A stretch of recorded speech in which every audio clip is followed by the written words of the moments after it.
Welcome back to the Carolina Panthers franchise on Madden 21, guys. This week, we're in a bye, and it's much needed. I think we just took on the four toughest opponents ever in this franchise, and we came out 3-1. Not bad. I'm not disappointed, man. I'm actually excited for where this team is at right now. We'll jump into the stats today. We'll take a look at the schedule for the rest of the way.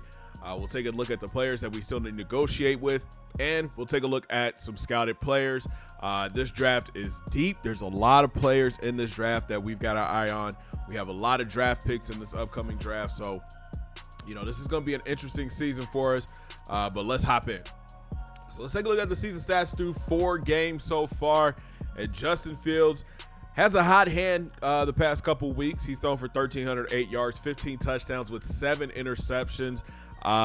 Let's be honest, the first 2 games he threw 3 picks, but his last 2 he's thrown only 1 interception. The touchdowns are up. He's getting the ball to his weapons, man, and we're going to look at his main weapon here in a few minutes. Honestly, moving forward, I want to make sure Justin is more careful with the ball. He's got to use his legs a lot more too. He's got to see that pressure coming and tuck it and run. Talk about tucking and running, man. Christian McCaffrey, 74 carries, 427 yards, 4 touchdowns. He's off to a solid start so far. The first game, kind of slow. I don't think he broke 100, but then he turned it on the past 3 games. I don't want him having a lot of carries going through this season. I want to kind of save his legs for the playoffs. This bye week early might hurt him just a little bit, but let's be real. Christian is a workhorse. He can do it all 3 downs. And I think he'll go for almost close to 2,000 yards again this season. Gus Edwards is off to a very slow start. 25 carries, 130 yards, and a touchdown. He is averaging 5 yards a carry. I think that's a little deceptive because his longest run is 62 yards. I kind of want to look for a new power back going into next season. I think Gus is kind of like on the downward slope of his career. I don't know. It's going to be interesting to see. We're going to keep feeding him the ball, keep getting him the ball. He is our short yardage back, but he hasn't really shown too much this year. He's definitely going to have to step his game up going into the second part of the year. But can we talk about this young man right here? DJ Moore, 31 grabs for 679 yards and 8 touchdowns through 4 games. He has solidified himself as the best wide receiver in the NFL right now. DJ is just doing it all. He's doing the deep routes. He's doing the across the middle, the short routes, the intermediate routes. He's making catches. He's doing what he's paid to do. I think he is the highest paid wide receiver in the league, and he's definitely living up to that. Moving forward, though, my concern is we try to force the ball to him too much. We do have some solid wide receivers around him that deserve to get as many touches or get some of the touches. But DJ is off to an amazing start this year.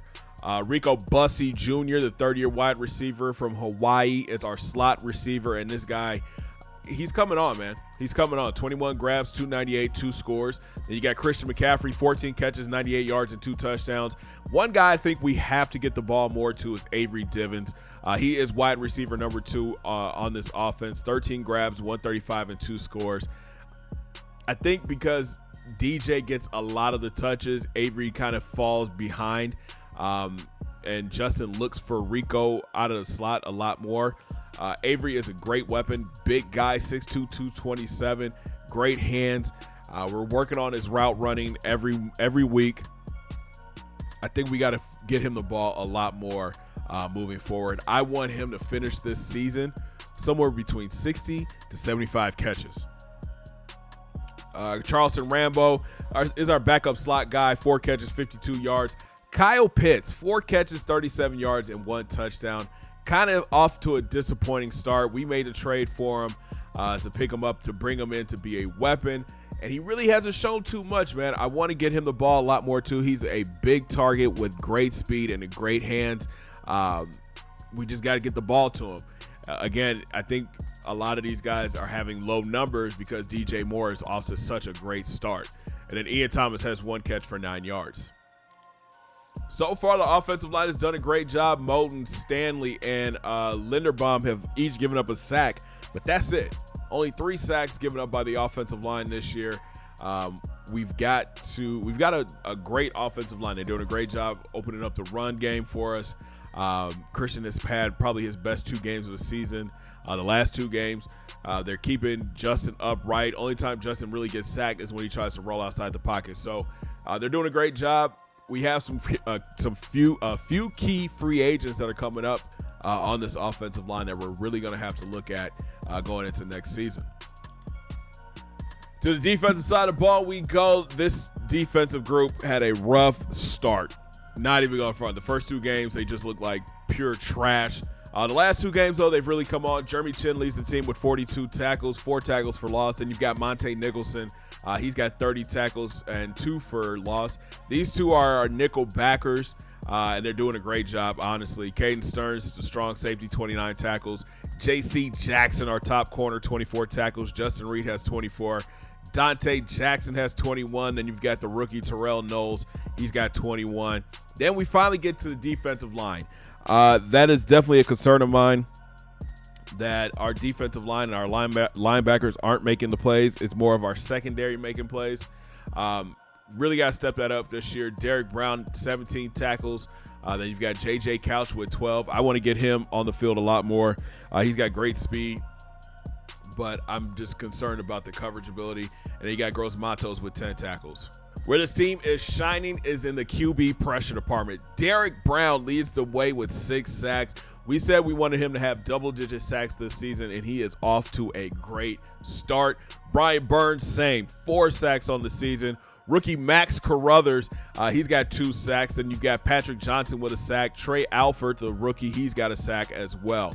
I think our offensive line is doing a great job bringing pressure. We're rotating players in and out. You never know who's going to be on the field as far as on the defensive line, but you got to watch out because they all can get after the quarterback. Turnover department, only 1 interception through 4 games, and that's Jeremy Chin, and he took that back to for a pick 6.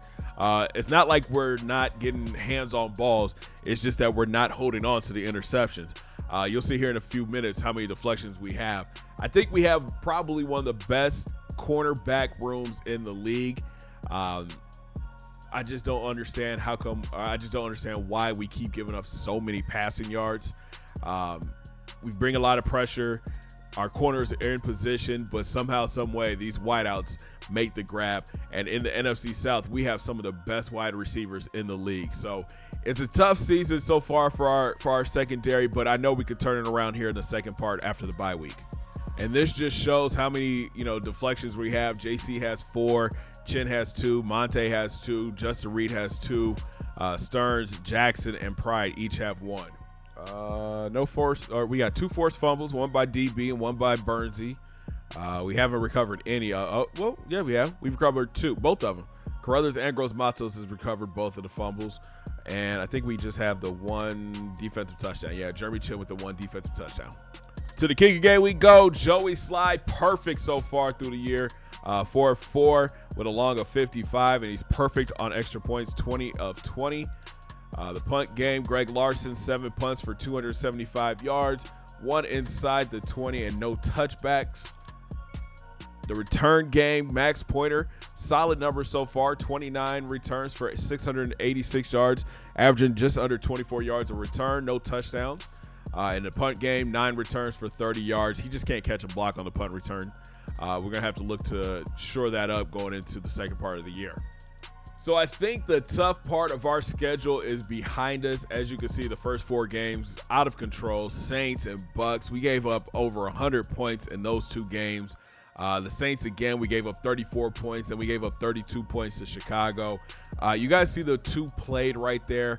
My Elgato crashed in the middle of both games, so I had to restart them, which sucks completely.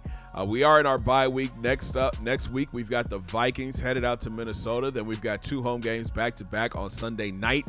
Take on the Falcons and the Colts.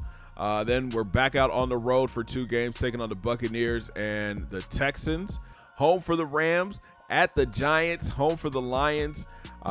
2 road games, one versus the Titans, 1 versus the Falcons. That's our last division game of the season. And then we're back home for the Jaguars and the Packers. So the schedule's not that tough. The Packers are on a down year this year. There's a lot of teams that I think that, we should win this. Honestly, I think we can win out. I'm going to be honest with you. We've got the Bucs one more time. We've got the Falcons twice. Those are probably going to be the two toughest games on the schedule. But I don't see why we couldn't win out. Then I think Teddy is still in Indianapolis. We take him on in week 8. This team, our Panthers team, is set up to make another run at the Super Bowl, and the schedule kind of is in our favor now because at the beginning of the season, they really try to hoe us at the beginning of the season, man. But I think after the bye week, man, we should be able to focus up and go on a nice little run and get ready for the playoffs. So we have started the re-signing period, and we had to spend some money. This guy has to be a Panther for the rest of his career. Brian Burns inked a 5-year, $101 million contract to stay in Carolina. He's our best pass rusher, our best defensive lineman. This guy is a double-digit sack guy every year, and we're happy that he's back for another 5 years. So here's a look at the rest of the players that are looking to re-sign this season. Right tackle Taylor Moton, he'll be 30 at the end of the season. He's looking for a 2-year deal worth close to $19 million. Etor Gross-Matos, this is going to be an interesting signing for us. He's looking for a 3-year deal, $34 million. I do have concerns because we did just give that $100 million deal to Burns. Do we want to blow another 35 to keep Gross-Matos when we have Max Carruthers, who's playing pretty well right now at the other defensive end? Jeremy Chin is going to be a free agent at the end of the year. I want to bring him back. He's looking for a 4-year deal for $32 million. That's actually a great deal for him. If we're going to sign him, we need to sign him now because I think the better he plays down the road, the more expensive he will be. Another backup here. Here's a backup defensive end, Aiden Hutchinson. He's a rookie. And this guy's got solid traits, man. 84 speed, 79 power move. Only bad part, he has normal development. If he had a star development, I would re-sign him and let Gross-Matos walk. But we're still up in the air about Aiden, and this one might go into the offseason. The price tag's not that bad, though. We are going to bring back Joey Slye, probably the best leg in the NFL. Matt Paredes will be 34 at the end of the season. This will probably be his last year in Carolina. Same for Laken Tomlinson. He'll be 32 this year. The run block traits are great, but, as they start to get older, everything starts to regress. Tony Pride will be a free agent. He's our backup corner. Not sure about him yet. Same for Kenny Robinson, our backup free safety. 88 speed. He could be a great special teamer for us. Jermaine Carter, great hit power, great tackling ability. Just probably won't see the field. He's a solid backup. We'll look to bring him back probably. I want to bring back Charleston Rambo, but not at that price tag. 3 years, $10 million. Denny's a great backup for us. So is Patrick Johnson. But the rest of these guys, I'm probably going to let walk. I'm up in the air about Monte Nicholson as well. He's doing a great job right now, but he'll be 28 next year. We might be able to find somebody younger, faster, probably better zone coverage too, or we could just, keep him on the squad. Not sure what's going to happen yet. Same for our fullback that we rarely use. So the big ones to keep your eye on this year, though, definitely Gross-Matos, Taylor Moton, Jeremy Chin, and Charleston Rambo. Those are about the 4 or 5 guys that I've got to figure out what we're going to do, if we're going to move on or if we're going to keep them on the team. So we have an interesting situation going into the offseason. We have a lot of picks. 2 first rounders, a second rounder, 2 thirds, 2 fourths, 2 fifths, a 6th, and 2 7s. This team doesn't really need a lot. What we do need is offensive line and I would think linebacker help maybe. But this is a very deep draft. Top of the board, the number 1 player is Joel Wise from North Carolina, 6'3", 211. You're going to see a lot of Grambling State players from my old dynasty and a lot of Arkansas A&M players in this dynasty as well. We'll go through. I'll go position by position and let you guys see who's here. Let's start at the quarterback. Cody Walker, He led Grambling State to 4 straight national championships, and it is his time to come out in the draft. He's 6'5", 237. We have not scouted him because we don't need him. But if you remember back, Cody is great with his legs, has a very strong arm, and very accurate. He is the #1 quarterback on this draft board. And you've got Alex Alford from BYU,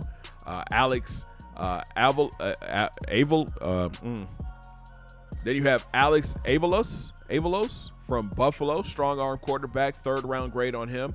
Tommy Kershaw from North Dakota State. He's got a 4th-round grade. And then you got Randy Thomas II, RT2 from Arkansas A&M. He comes in with a 5th-round projection with a 2nd-round talent, A+ throw power. He can throw on the run. Concerns for him going into the NFL is his accuracy. If you remember back in college, Randy wasn't that accurate. He could throw the ball deep and he can run, but the accuracy just wasn't there. So hopefully when we go into the combine, he can show off his accuracy and his draft stock will just keep going up. Best running back on the board, Pierre Jackson from Grambling State, 6'2", 226. He rewrote college football's running back history. I think he had the most yards ever in college football and most touchdowns as well. One of his former teammates, Elton O'Connor, is in this draft class as well, 6'1", 187, more of a speedster back. He fits our prototype, so we might have to scout him out, see what he can do, what he can bring to the team. At wide receiver, Keith Miller from Arkansas A&M, 6'2", 206. He's got a 5th-round grade on him. A.J. Thompson from Arkansas A&M, he's got a 4th-round grade on him, 6'2", 212. At tight end, Tim Clark from GSU, 6'8", 260. Great size for a tight end, great hands, can block. He's going to be a steal in the draft for somebody. To the offensive line, Jarrett Lee from GSU at left tackle, 6'6", 323, 5th-round prospect. At left guard, John Pennington from GSU. He's a 7th-round prospect. Probably the best offensive lineman on the board right now, Nicholas Walton, the right guard from GSU, 6'2", 315. Another 1st-round prospect for the Tigers. To the defense side of the ball we go. Probably one of the best pure pass rushers in college football history is Dan Burr from GSU, 6'3", 255. He's got a 1st-round grade on him. I would scout him, but again, we are stacked on the defensive line. But I'm sure this class is very deep. As you can see, there's 2 1st-rounders here. At right defensive end, again, look at the depth in this class at defensive line, man. This is crazy. 12 of the first 12 prospects are supposed to be drafted, and it's crazy because a lot of them fit our archetype on defense. At D tackle, Anthony Davis from GSU, power rusher, 6'2", 276. At middle linebacker is Robert Thomas. That's right, Randy Thomas II's brother, Coach Thomas's son. The twins are in this draft. Rob comes in 6'2", 237 with a 2nd-round grade on him. Again, I would love to have him on the team, but I think we've got a great middle linebacker already. I believe Rob could come in and be a terror on defense for certain teams. To cornerback we go, and GSU just keeps on producing great corners. Andrew Benson, a great man-to-man corner, 6'1", 186. He's got a 1st-round grade. So does Aaron Wilkinson, 6'1", 185. These two were a great 1-2 punch in the cornerback room for GSU. Part of that no-fly zone. At free safety, you have Travis Haley from GSU. Kind of fits the prototype of a John Lynch type player. Then you have Craig Manning, a huge safety, 6'7", 215. He covers a lot of ground and a great tackler. Here's another GSU Tiger, Antoine Nugent at strong safety. He's got great zone coverage ability, at least in college he did, and he was a great tackler. Again, another deep position in this draft is strong safety. A lot of teams going to be picking up some great players in this year's draft. At kicker, Ryan Davis from GSU, strong leg at 5'11", 178. And that does it, man. So a lot of great players in this draft. As you can see, a lot of players entwined from the GSU dynasty and the Arkansas A&M dynasty. What we need, though, is offensive linemen. So probably one of the players I'm keeping a close eye on is the right guard, Nicholas Walton. I believe he could come in and be a starter for us day one, especially if we're not bringing back Lincoln Tomlinson. I'm thinking about trading Spencer Brown too at right guard. There's 2 guards in this draft that are really good. Duke Gathers from Louisville. He's got solid trades starting off. He's got a first-round grade on him as well. I'm going to keep scouting these offensive linemen to see where they're at. That is one of the big concerns I have moving forward in this franchise is our offensive line. I think every other position is straight right now. Our linebackers are starting to come together a little bit more. We're still young, but the offensive line is going to be major key, especially for success with Justin Fields and Christian McCaffrey in the backfield. So we sim ahead and get ready for week 6 and head out on the road to take on the Vikings, but we got some messages here. Looks like we have a chance for a breakout player. Rico Bussey last week was disappointing for all of us, but I wanted to thank you. You drew up a few plays for me, gave me a chance to stand out.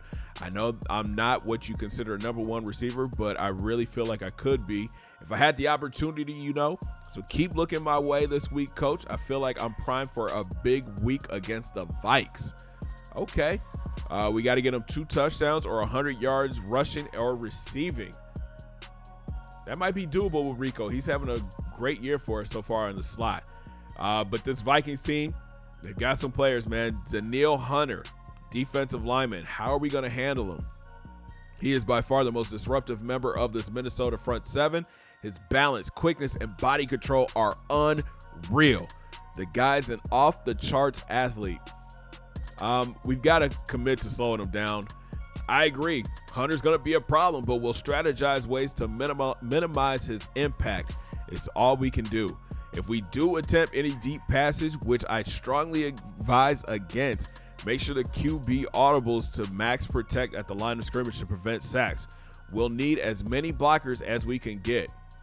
All right, so we got a plan for Danielle Hunter. We got to give up 2 or fewer sacks. And then they've got a stud at running back with Dalvin Cook.